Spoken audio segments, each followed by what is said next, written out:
Hello বন্ধুরা, তোমরা সবাই কেমন আছো, কি করছো?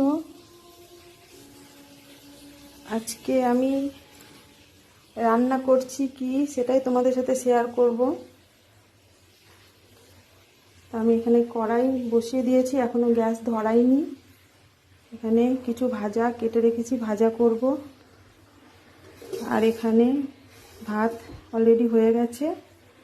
আর এখানে আমি একটু চিকেন করব। চিকেনটা আমি টক দই আর গিয়ে হলুদ নুন তেল দিয়ে আমি ম্যারিনেট করে রেখেছি। এটা একটু আলু দিয়ে করব, কষা করব।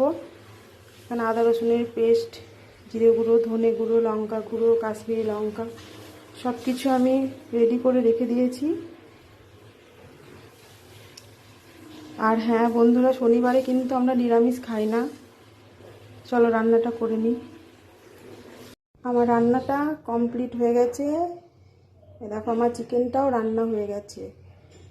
আর এখানে আমি থালা বাটি সব রেডি করে রেখেছি। এবার খাবার পারবো, মেয়েদের খেতে দেব।